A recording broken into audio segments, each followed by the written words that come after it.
Medina is a writer, poet, translator, musician, but most importantly an awesome and very knowledgeable person. She is a second-generation white Muslim born to converts. She is the author of Love is a Traveler, Huma Travel's Guide to Islamic Spain, and The Invisible Muslim, Journeys Through Whiteness and Islam. In this episode, she shares about her experiences between life in the UK and Andalusia and navigating the world as someone who doesn't tick the right boxes. Thank you so much, Medina, for having this conversation, for your time.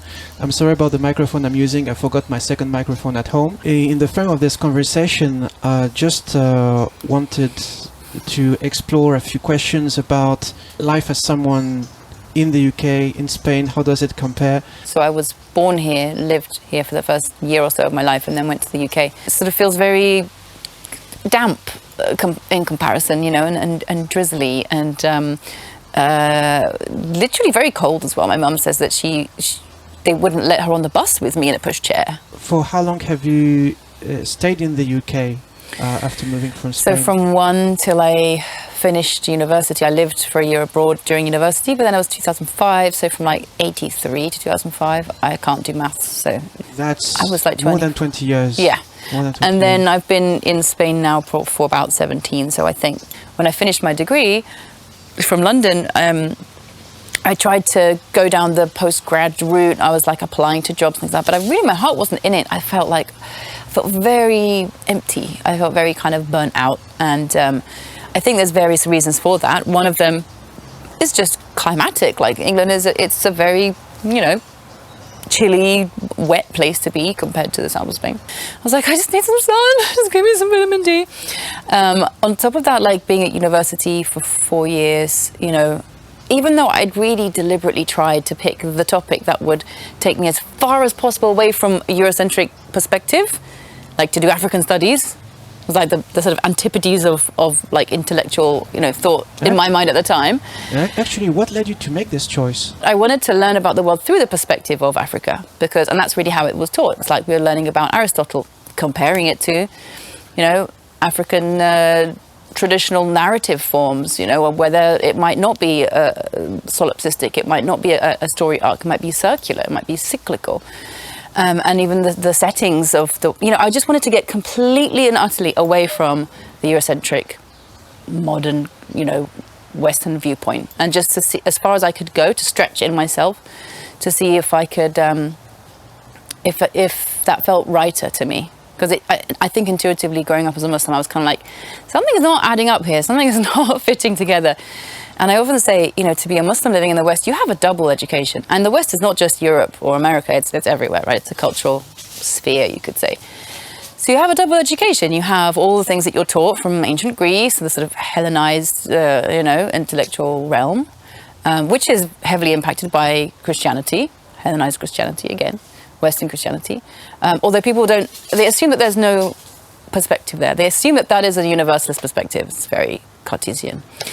And so I didn't have the tools to really kind of grapple with that and say, right, this is why I don't agree with this, or this is why I don't feel this is quite right.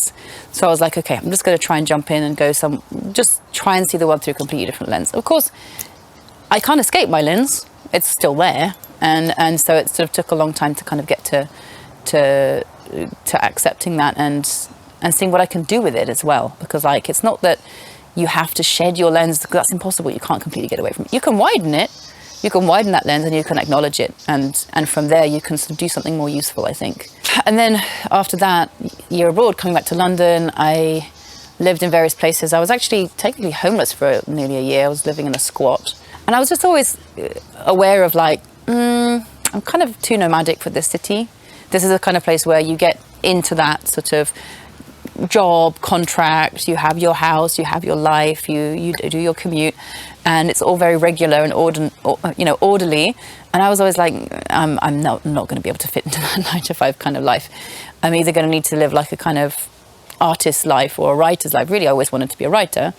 But how am I going to achieve that, given that it's so expensive to live here? So like, either I'm going to be living in a squat for the rest of my life and just hopping from one place to another, or I'll find some other kind of alternative arrangement to live. because I can't just jump from where I'm at now, like a recent graduate, to the kind of writing life that I want to have, you know, as a sort of professional. It's so incremental. You're pushing against the grain so much. You're like a salmon swimming upstream, you know, swimming against the grain, against the current. So I think it was inevitable, really, that I was just like, guys, I'm out. I've got to get out of here. And so I came to stay with my family. They moved house. So we're going through some things as well. It was good to be back home for a while. And then I lived in Granada for about 7 or 8 months before I got married to my first husband. Went back to England, were there for a few years, and then just came back definitively because it was like, this is not working. I'm like a square peg in a round hole. And a part of that is just the fact that it's very hard to, you know, you can't talk about God. You can't talk about spirituality. You can't talk about anything like that. It's funny, I've just picked up a book in Spanish by someone called Abdelmumin Aya. He's a Spanish doctor of philosophy or philology, I can't remember. He's a Spanish convert to Islam, and he's sort of, I guess, from the perennial school. And he's written this book called, you know, translating it into English, like seeing the shamanic role of the Prophet Muhammad, like seeing Muhammad through the lens of, or like imagining it, like just naming him as a shaman. Like he says in the introduction, he says, in Spain, specifically speaking to the Spanish context, we're open to absolutely any kind of tradition, any kind of spirituality, as, you know, as shamanic as it might be. Like, we're open to that kind of thing. You can quote anybody you like, but not Muhammad. You can't see Islam in that sense. So they've really pigeonholed Muhammad, and also just Islam in general, as this kind of like theological rival. You know, it's like, we can't go anywhere near these people. We can't make any concessions to them because it's a rival kind of civilizational, or almost like an anti-civilization or something like that.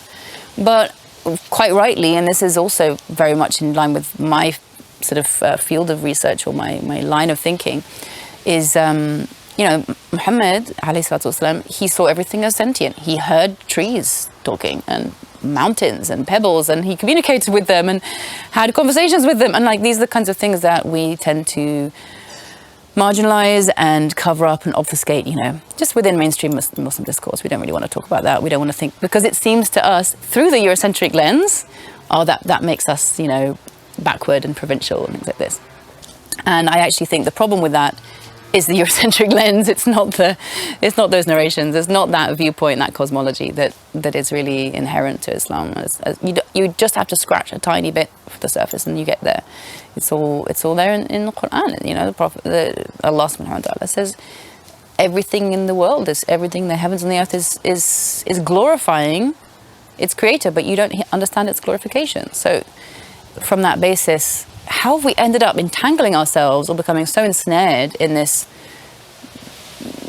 modern Western mentality? By modern, I mean going back to 1492. Like, it's a 500-year-old project to eradicate this cosmology and eradicate, you know, nature-based ways of life. And that we've seen time after time after time, colonization after colonization. What are the main differences you've noticed interacting with people in the UK and in Spain? Well, I mean, to be more specific, I grew up in the south, and so I can't really speak to like the north or the Midlands or Wales or Scotland or Northern Ireland. I can't speak to those contexts. But in the south, I grew up in, you know, East Anglia. It just felt very much like, you know, you can talk about anything except for religion or politics. Right? That's a very kind of common theme, like especially family reunions. Is a bit cliche, but I think it's very much true. And conversations have to be kept on a certain kind of within a certain realm, and that's fine. Like, if people don't want to be arguing with their loved ones, I get it. I understand that as well. And even here, you'll also find that, you know, there's certain things that you can't, especially in Andalusia. In fact, because of the recent fascist history, people had to become there was really an omerta about, you know, if you were Republican, you couldn't talk, because if you were spotted, you know, it was like the Inquisition. Like, you would be dragged out. Just on the way here, you would have gone past one of the biggest mass graves of Franco, of fascist history. In the Granada province, about 5,000 people were just lined up. Every day there would be a truck. People lined up, pregnant women, children, whoever it was. Shot, and the body's dumped. And there's this awful echo of what Muslims and Jews had to go through here. And before that, even, you know, Aryan Christians, you know, there was a persecution of them as well. There's persecution of all of those, you know, quote unquote heresies by the Catholic Church in the Middle Ages and all over Europe. I just recently went to the Museum of the Inquisition in Granada. There's several of these, and they have reproductions of the kind of torture devices and tools that they were used, and it's just blood-curdling and sadistic, the kind of things that they would do. How is it interacting with people on a day-to-day basis, in the sense that, compared to my experiences in France, in the UK, it's much harder to socialize with people. It's people don't invite each other. When it comes to work, they have like a 30 minutes lunch break and then back to work. While in France, people have to have their 1 hour lunch break. People make time for these kind of things. Yes. Yeah, it's very similar in that sense, and Andalusia more so than the other parts of Spain. We have the siesta, like the 2 till 5. Pretty much everything is shut. Most offices, bureaucratic kind of departments, they don't reopen in the afternoons at all. So you have to do all your bank, your post office, all that kind of stuff in the mornings. If you have to go to like social services or, immigration, all those kinds of offices, only in the mornings. So the siesta is really enshrined as like a sort of national sport. Not a national sport, but there's like a regional tradition. It's it's taken very seriously. When 2 o'clock, you have your main meal. That's the time that you get all the family together, and you rest afterwards. If you don't sleep, you just maybe watch TV or read or have a rest or something. It is being eroded in cities. You find that people now, there will be shops, for example, that stay open from like shopping malls and stuff that stay open all the way till 10 o'clock at night. But they'll just have split shifts. People will come in and do, or turns. I think one of the things that really attracted me to live here with a baby, because I first came back to live really properly with a 1-year-old. He was just before his first birthday, my eldest child. And the thing that made me want to live here was that children were welcome everywhere. There isn't this adult-centric. So I mentioned before, like how my mother wasn't allowed into shops with the baby in a pushchair or onto a bus. It was very much segregated. Here's the family thing. You do the family things over there, which is very patriarchal as well. If you think about it, it's very masculine. We're the big people doing the work, and you guys should just be in your houses, like looking after the babies. There's no integration at all, and there still isn't. When you have a child in the UK, and this was my experience as well, that's it. You've got your mother and baby yoga group. And maybe you can go and do some knitting and have a coffee with some friends who've got little babies as well while they're napping. That's it. Unless you choose to put your kid into nursery and then you go back to work and then you're back in the world of the adults. And I met people who would put their children into childcare very young because they were lonely. That was the only reason, really. They wanted to be with their child. They were quite happy hanging out with their child. Watching these milestones, like your daughter just taking her first steps up some stairs. Which is not to say that people shouldn't be working either, but we have such a strange bifurcation between the world of life and the world of work. Like, I find that's such an English, I'm sure that's true for many places as well. And one thing that I noticed here was that, first of all, you'd see babies everywhere, you'd see children everywhere, you'd see old people everywhere, you'd see disabled people everywhere. Like, they were all quite well integrated into society. So they're not hidden away and kind of pathologized or problematized at all. So that was something that I found very beautiful. You have the fiestas, as annoying as they can be with their cheesy, loud music until like 6 a.m. But you'll see mums dressed up with the babies in pushchairs, and the babies just go to sleep, and they learn to just deal with that kind of level of noise because they are just being included. And then mothers are included, which is, again, it's a beautiful thing. So women are not, family is not something that you do for a few years and then you get back to normality. Another thing I found very beautiful on the same topic is that if you had like a child crying or, toddler running across the road, people would get up out of their seats and stop the child. If you see a kid crying in the street, you'll see people turning around and distracting the child, talking to them, like trying to make them calm down.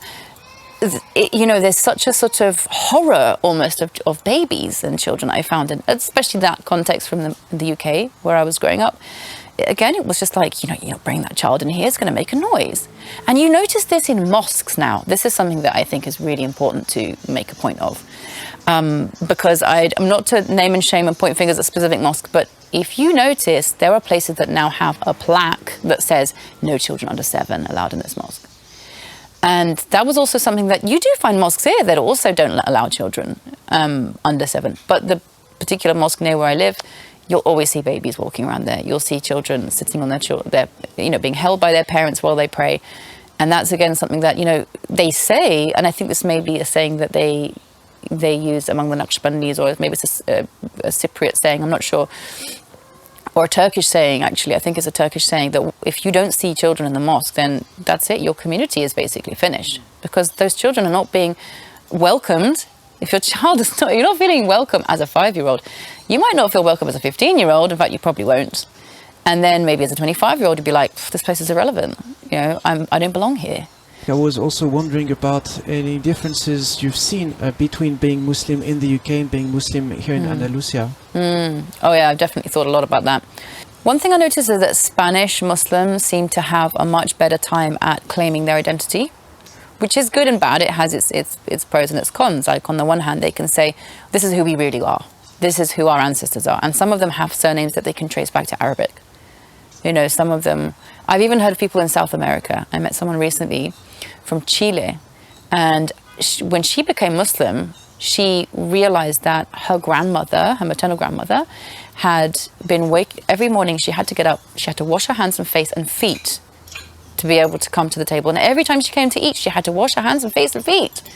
And her grandmother would say, Nombrado sea Dios, before eating, which means Bismillah. It means may God be named. And then she traced her maternal surname to, it's a Moorish name. So, of course, there were lots of Moriscos that ended up in South America. Most of them were forced to go there as galley slaves, but, So there's a whole very interesting story there for Spanish people particularly, and to a great extent, South Americans. Colombia, Buenos Aires, they have very strong Morisco heritage there. I think that it gives a sense of confidence. It gives a sense of, I am just being who I really am. And I think for me as an English Muslim, as a white Muslim, as a second generation Muslim, I was like, am I really being who I really am here? And I felt like I am, but also culturally it was awkward. There was some cultural awkwardness there. Because to be Muslim and to present as a Muslim, you're naturally appropriating certain things from other cultures, and that can be difficult. Like, it can be awkward. People can look at you like, what are you doing? And on top of that, just like that sense of naturalness, of embodiedness, of like, I am just able to rest my bones in this. You can't look back to another culture that you have been, that you're connected to, that gives you ancestry, that gives you, there's no other culture that you can kind of go, this is, feeding my soul in some way. But actually, in a way, of course, you can. We can, of course, look back at our ancestry when you can say, look, England was also colonized. It was Romanized. We have ancestry going back a very long way. And there are some very beautiful things there as well. Same in France as in Germany and in many of these places.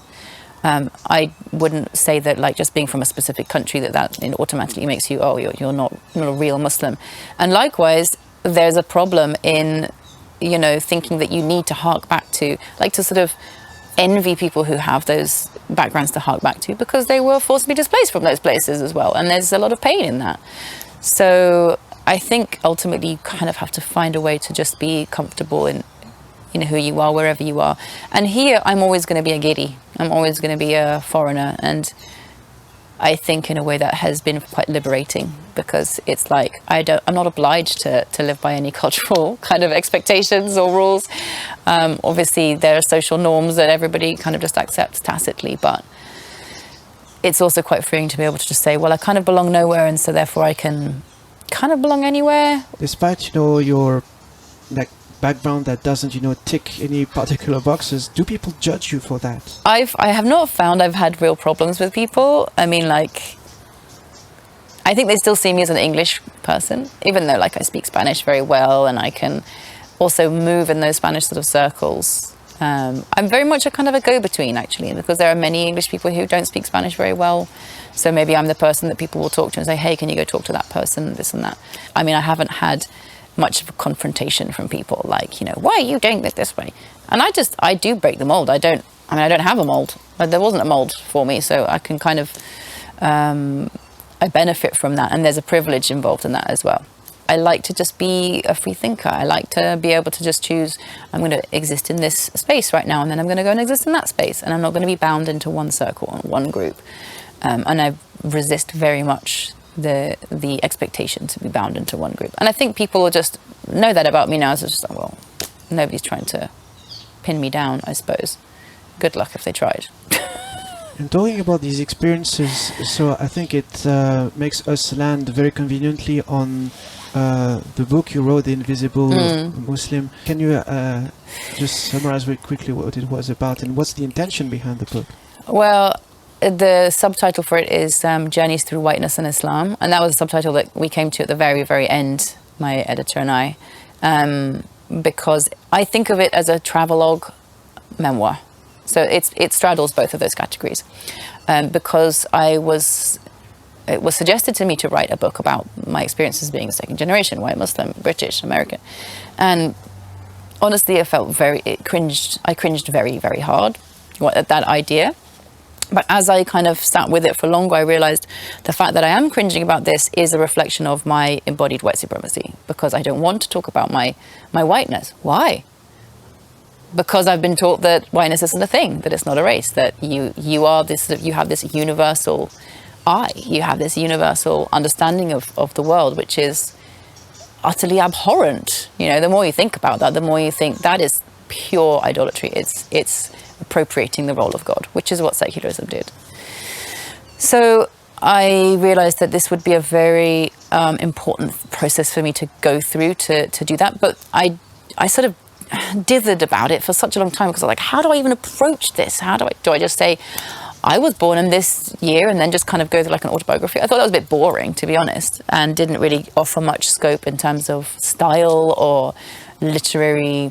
I don't know. I like to write. I like writing poetry. I want it to be more interesting than just a straightforward, documenting of my life. And then when I realized that I actually had enough experience of travel and of living in different places to dedicate one chapter to each place, more or less. Towards the end, I kind of step outside that frame a little bit more. That really helped, because then it's like, I'm speaking about specific time period. Like, it's located in time and space. It's bound. It has like bookends, and I can fit into that all the thoughts I have about X, Y, and Z. So about Iran, for example, I was in Iran for a month. I'm married to an Iranian, so there were a lot of thoughts that I had. There was so many things I could have said about Iran, but I chose that particular chapter to talk about beauty and the concepts of beauty and beauty standards and white beauty standards, and how Muslims have been very much, we've been immersed in white beauty standards for such a long time, that the whiteness of Arabs has changed because of white supremacy, because of the taking of Circassian slaves, for example, and so on and so forth. So there's like, when you dig around in the history, there are all these things, but you have to fit it together with something that is contemporaneous and something that is, topical. And so that was a good opportunity to kind of to put those two things together, because that's something I noticed a lot in Iran. They're very focused on the beauty of the face, and people told me there it's because of the enforced hijab. Like there's a lot of attention on the face, a lot of focus on the face. Now, interestingly, Ayatollah Khamenei has recently said that this is not something that we're going to oblige women to do anymore. And even just in the last few years, it's become like the religious police have just become like, they've sort of taken a step back, it seems. And so now you see videos coming out of Tehran, nobody's wearing hijab.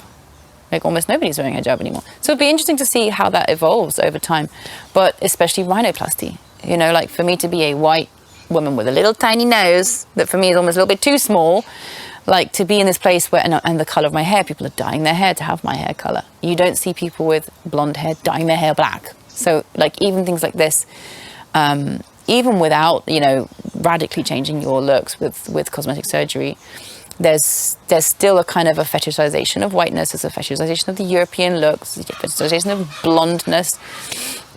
That part I found very uncomfortable, and it was like it's very difficult to talk about those things, but it's better to talk about it than just be sitting in discomfort. What's the reason behind the title, The Invisible Muslim? Because at first, I'm serious. I thought it was like a really interesting starting point for a horror movie. The Invisible Muslim, like hidden behind, like under your Trojan bed. horse. Yeah, but it's. Can you expand a little? So bit on it? I always for a long time I'd been toying with this idea of like, being invisible, because on the one hand, if I don't wear a hijab, I can pass. And so the invisibility is about passing. It's not so much to do with erasure. There's a different kind of invisibility, invisibilizing that happens to Muslims. But to be white and to be Muslim meant that if I didn't wear anything that was like visually marking me as a Muslim, which again is quite a, there's a lot of grey area there. Like, what is it that makes people look like a Muslim? If I tie it this way, maybe they think that I'm something else.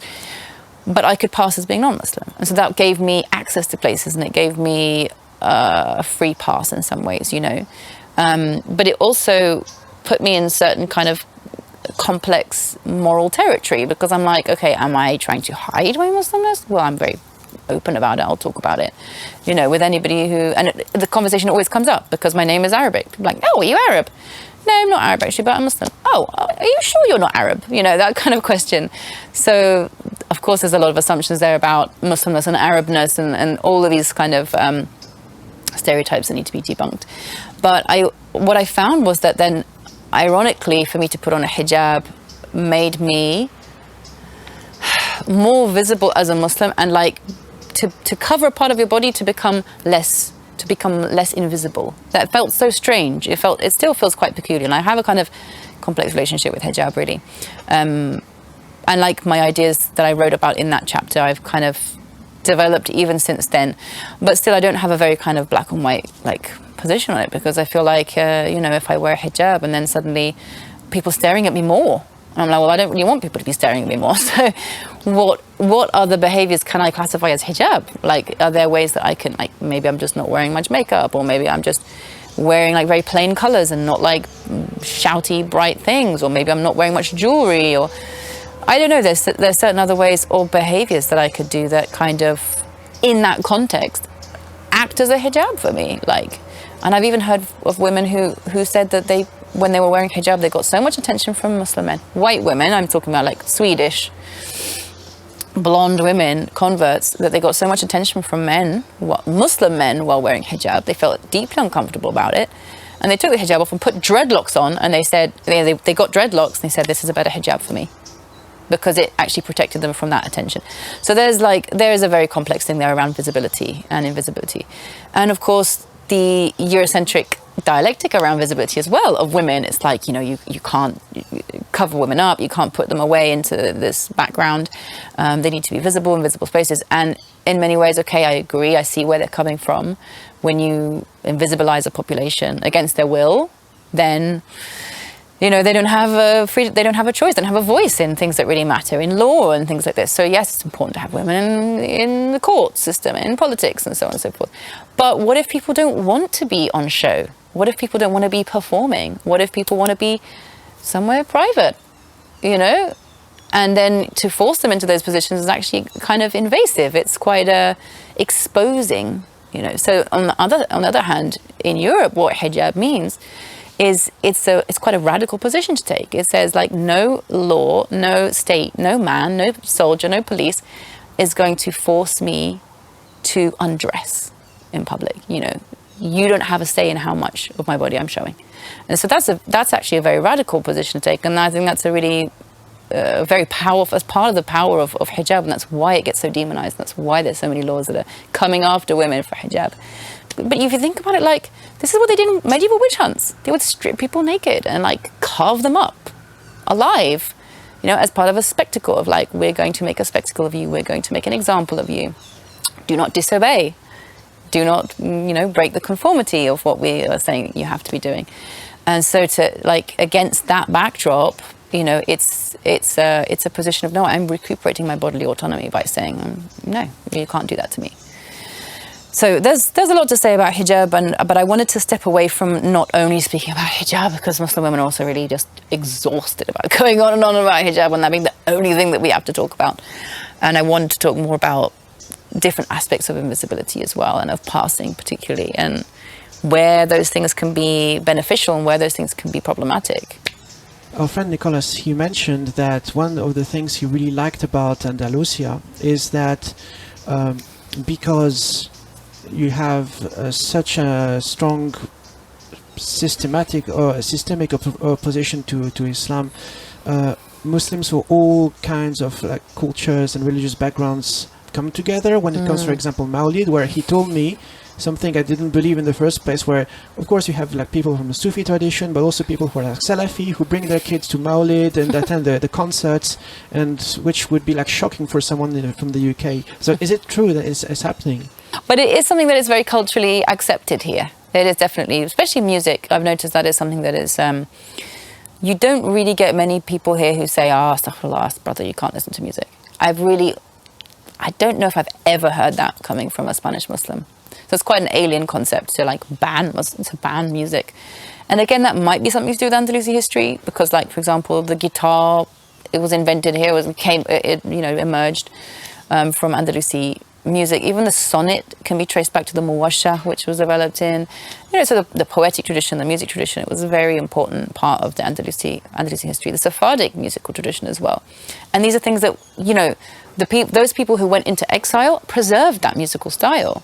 So in Morocco, you can listen to Andalusi music. In Tunisia, in Algeria, there's Ladino music songs. I've learned some of them. They were preserved by Sephardic Jews in Turkey or the Ottoman Empire. You do find some Salafism here in Spain, but my feeling is, and I can't really back this up with statistics, but my feeling is there's definitely more of a Sufi leaning.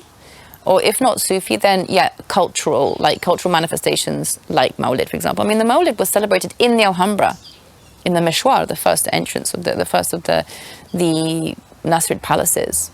And, the Nasrid kings, for all their faults, and there were some very, tricky characters as well, but they also had Sufi sheikhs, they had Sufi teachers and things like this. So it's something that is very, I think a lot of Spanish Muslims are very proud of. First of all, like Muslims who are converts, for example, or their descendants, they're like, we have so many saints buried in these mountains, we don't even know how many saints there are buried here. I've heard of people saying that the Muslim saints were renamed as Christian saints. So there was quite a lot of like that sort of syncretization that happened, because contrary to what the commonplace narrative is, the Muslims, first of all, they weren't Arabs. There wasn't an Arab invasion. Most of them were actually converts, and they were mixed. It was a very, very, very heterogeneous and very diverse landscape. There's a guy in Granada. He actually runs a mosque in La Mesquita de la Vega. He's from Murcia. He told me that he would remember as a child, there would be farmhands who'd come to his house, the home, the patio of the home, because there'd always be an interior patio. Again, these are all Moorish, Islamic features of architecture. And they would sit down on a low stool by the pila, the fountain, the water fountain, and they would do this. And they'd wash their faces. And another guy I met who's from Extremadura also, when he became Muslim, I'm not sure how he ended up becoming Muslim, but he then realized that his grandmother, every day she would wash her hands and face and go down to the basement and put her forehead on the ground to pray. And that was just what she did. It wasn't described as Islam. It was just something that they did.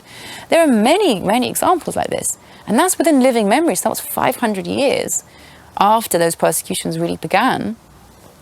I mean, the persecution started a lot before, because Al-Andalus was shrinking for nearly 800 years.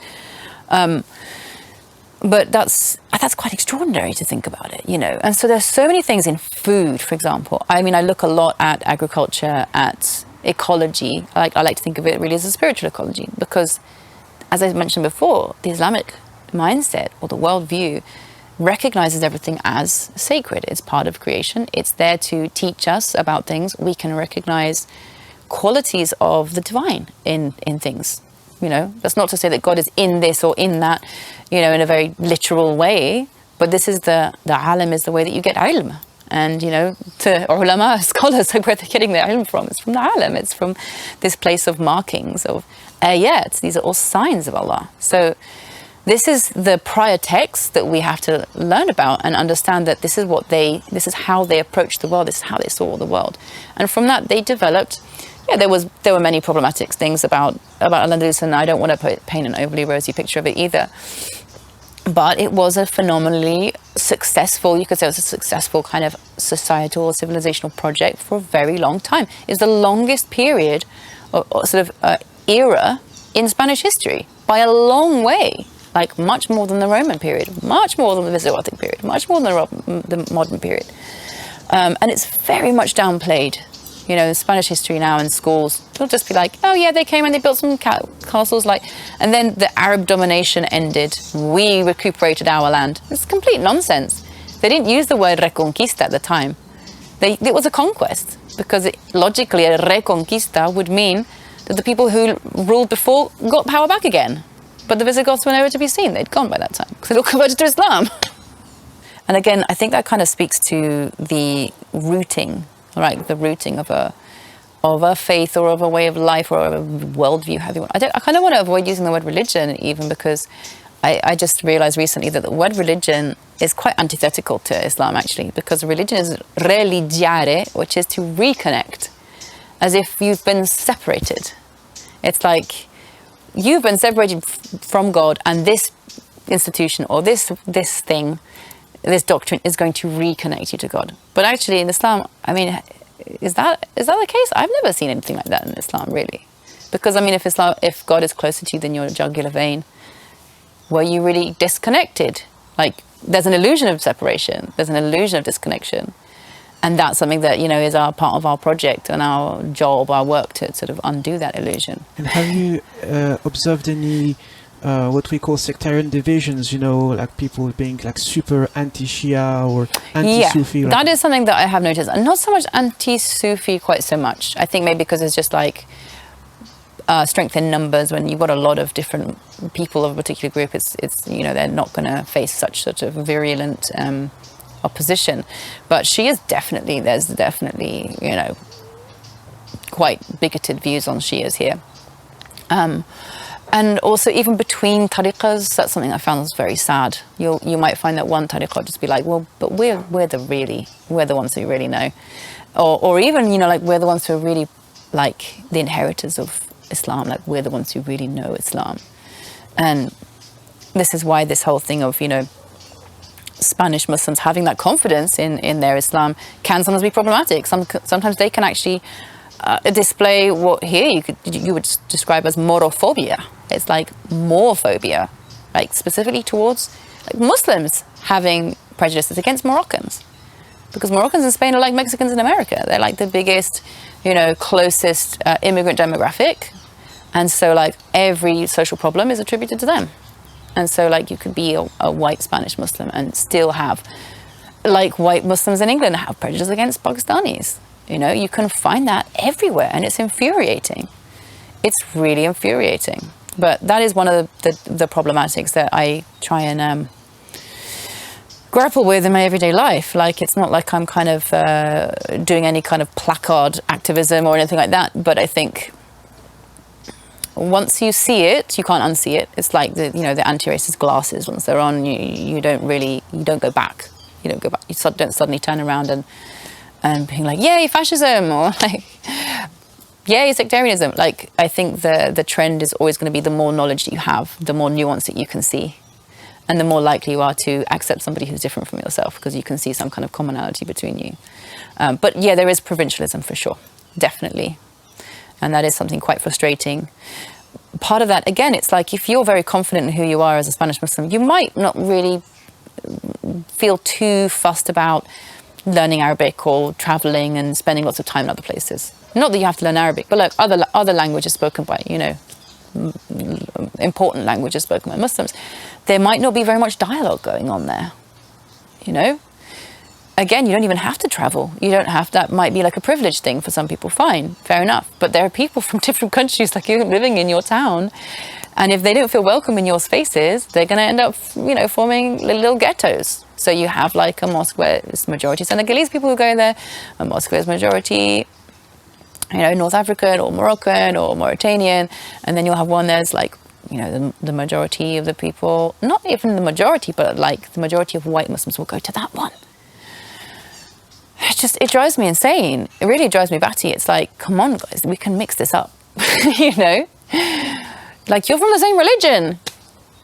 And somebody who is Shia is like, whoa. Like, they won't even pray behind somebody who's Shia. Is there anything important you would like to add about what you've observed? Anything, one of the biggest things you've learned through your journey? Anything along these lines? I think the biggest takeaway for me learning about Andalusi history, and particularly seeing the traces of it that are still alive, is really that it was a life-affirming way of life. It was very much syntropic as opposed to entropic. I mean, of course, it experienced entropy too, and this is something that Ibn Khaldun said, the famous, so-called father of historiography.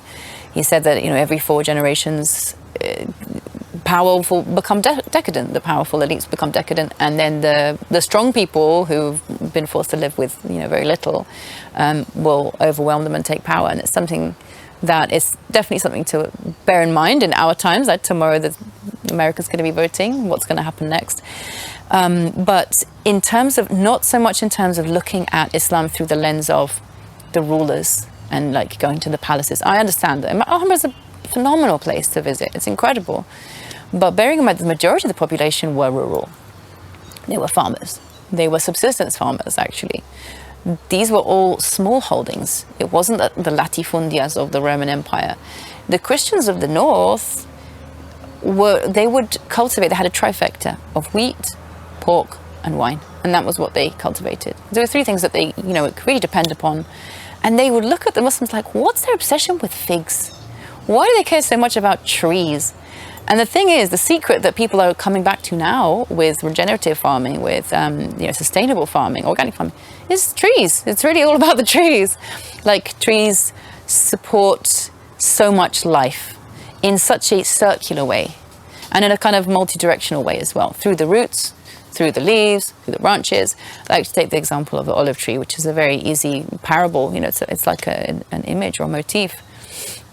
It does everything. It's the taller branches will shade smaller trees. This is actually a Yemeni system, or a sort of Arab oasis farming system.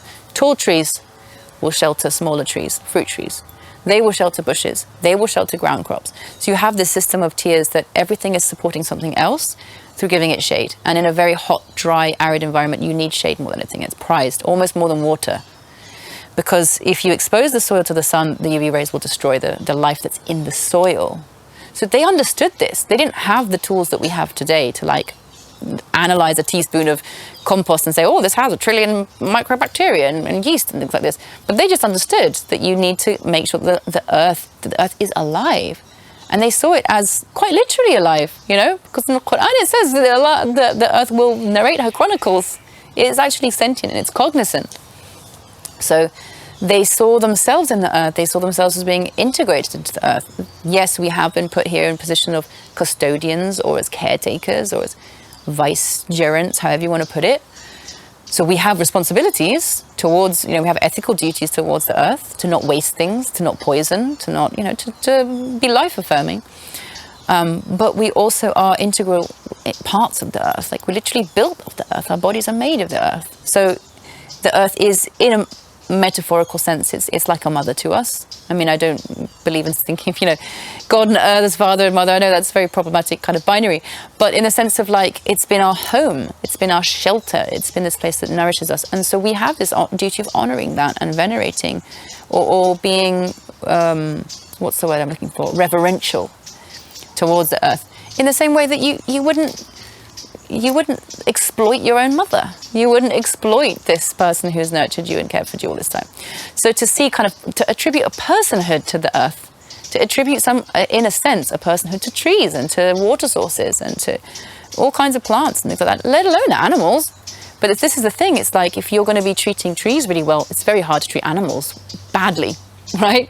If you're willing to see a tree as being like an elder, or as like a kind of a companion, then it's very hard to look at an animal, which is so much closer to being like a human, as something so deeply inferior. So there's a lot to learn from that. I mean, I think also the whole idea of khulafa, of stewardship, because this is how humans are described in the Quran as being on the earth. This is our role that we've been given. That comes from the same root as khalf, which means behind. So it's to do with being a successor. So the caliphs were successors to the prophet, right?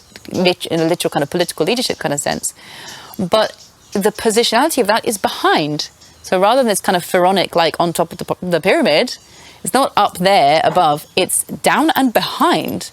So leadership from behind is a very interesting concept as well for us, which I think we can apply in loads of different ways, in businesses, in schools. We could apply that everywhere, across the board. But I think all of that just really comes down to observation and having those natural spaces to spend that time there and not have somebody shoving lots of ideas down your throat. You know, you need to have that freedom to be able to wander and wander, to be able to say, what is this fig plant telling me today? Well, figs, for example, they grow anywhere. You will see fig plants just growing out of any old crack in the rocks. They're phenomenally not just resilient, they're like they're incorrigible. Like they'll just appear, like they're going to do their thing, whatever you say. Every plant has some kind of message. And in fact, there was a Sufi called Izzuddin Muqaddasi, who was from Palestine, and he wrote this book called The Secret of the Birds and the Plants. Secret of the Birds and the Flowers, I think it's called. And in it, he talks about walking through a garden and sitting in each thing he sees, every type of plant, a flower, I don't know, a water lily and a jasmine and a rose and things. And even the clouds and the hoopoe and the nightingale and the bee, they all tell him something, and he just sort of writes it all down. And it seems very kind of nostalgic and romantic and whatnot. But if we give ourselves that time to just pay attention, it's really just all about paying attention and having some space from the clutter that we normally have. So there is, I think, an urgent necessity to just have what we could call mindfulness, right? Like just tafakkur, just like allowing your mind to wander, just having that space of, I'm not rushing around and trying to do a million things at once. And giving ourselves that time for contemplation, and the insights that you can generate in that way are like nothing you can get from a library. This is a library. We're literally living among leaves, like the leaves, the waraqa of the library. Each one of them has a lot to tell us. Okay, thank you so much, Medina. Thank you, Will. I think we'll end here. Thank you very much for watching, and again, take care of yourselves and each other.